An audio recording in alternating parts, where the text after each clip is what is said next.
অনেক গবেষণা করার পরে এই জামাটি আবিষ্কার করেছি প্রেগনেন্ট মহিলাদের জন্য। প্রেগনেন্ট মহিলাদের জন্য একটি নতুন ডিজাইনের জামা আবিষ্কার করেছি আজকের এই ভিডিওতে।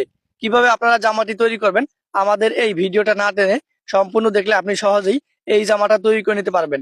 প্রেগনেন্ট মহিলাদের জন্য এই ঢিলাঢালা জামাটি কিভাবে কাটিং করতে হয়, কিভাবে সেলাই করতে হয়, চলুন কাজটা শিখিয়ে দেই। জামাটি তৈরি করার জন্য 3.5 গজ পরিমাণ কাপড় নিতে হবে। দেখেন এই কাপড়টা হচ্ছে 2.25 হাত বহরের কাপড়। তো প্রথমে আমরা এই কাপড়টাকে 2 পার্টে ভাঁজ করে দিব। পুরো কাপড়টা একটু ভালো করে দেখেন, তাহলে আপনি সহজেই কাজটা শিখে নিতে পারবেন। দেখেন আমি 3.5 গজ কাপড় নেওয়ার পরে কাপড়টাকে আমি 2 পার্টে ভাঁজ করে দিলাম। আপনারাও 2 পার্টে ভাঁজ করে দিবেন। এরপরে কাপড়ের 2টা মাথা আমরা এক পাশে নিয়ে আসব।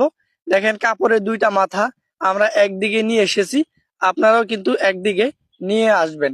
একটু ভালো করে দেখলে আপনি সহজেই যে কোনো সাইজের জন্য একটি প্রেগনেন্ট মহিলাদের জন্য আকর্ষণীয় ডিজাইনের নতুন আবিষ্কারের এই জামাটি তৈরি করে নিতে পারবেন। একদম উপরে যেদিকে কাপড়টা খোলা অংশটা রেখেছি এই দিকে একটা দাগ দিতে হবে, কারণ এখানে বেকাতারা কাপড় থাকতে পারে। কেটে আমরা কাপড়টাকে সমান করে দিব। এরপর একেবারে উপর থেকে আমাদের এই জামার লম্বা দিতে হবে। তো দেখেন আমাদের এই জামার লম্বাটা 53 ইঞ্চি পরিমাণ। আমরা একটা দাগ এইভাবে টেনে দিব। এই দাগটা আমরা এইভাবে টেনে দেওয়ার পর এই দাগ থেকে নিচের দিকে আমাদের 1.5 ইঞ্চি নিচে আরো একটা দাগ দিতে হবে। এবার এই দাগ অনুযায়ী কাপড়টা কাটিং করে দিতে হবে। নিচের দিক থেকে যে কাপড়টা বের হয়েছে এই কাপড়টা দিয়ে আমরা হাতা তৈরি করব। হাতাটা আমি আপনাদেরকে পরে কাটিং করে দেখাবো। যেই দিকে আমি দাঁড়িয়ে আছি সেই দিকে কিন্তু কাপড়ের আটকানো সাইডে রাখতে হবে এবং আমার সামনের দিকে কাপড়ের খোলা সাইডে রাখতে হবে। দেখেন এখানে কাপড়টাকে 4 পাটে ভাঁজ করে দিয়েছি। একসাথে আমরা 2টা পার্ট বের করব।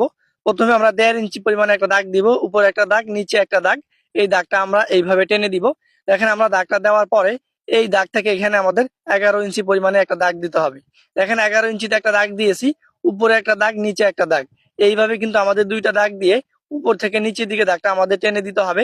এবার এখান থেকে আমাদের আরমুলির দাগটা 6.5 ইঞ্চি একটা দাগ দিতে হবে, যেটাকে আমরা বগলি বলি বা অনেকে আরমুলি বলে। ভিতরে যে দাগটা দিয়েছি সেই দিকে কিন্তু আমাদের এই দাগটা এইভাবে টেনে দিতে হবে।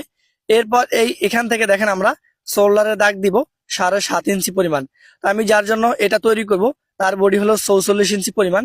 এর জন্য 44 ইঞ্চি বডির জন্য আমি এটার শোল্ডারে দাগ দিলাম 7.5 ইঞ্চি পরিমাণ। দেখেন আমি এরপর এই দাগ থেকে আমরা এই দিকে, এটা আরমুলি বা বগলি বলেন যেটাই বলেন, সেই দিকে কিন্তু আমরা এইভাবে চক দিয়ে রাউন্ড করে দাগ দিয়ে দিব। দেখেন আমি স্বাস্থ্য মহিলাদের জন্য, এই প্রেগনেন্ট মহিলাদের জন্য জামাটা তৈরি করব। এই ভিতর থেকে এই পাশের দিকে আমি 2 ইঞ্চি দাগ আর একটা দিয়ে দিলাম। এরপর দাগটা টেনে দিব। গলার লম্বা আমরা 5 ইঞ্চি একটা দাগ দিব।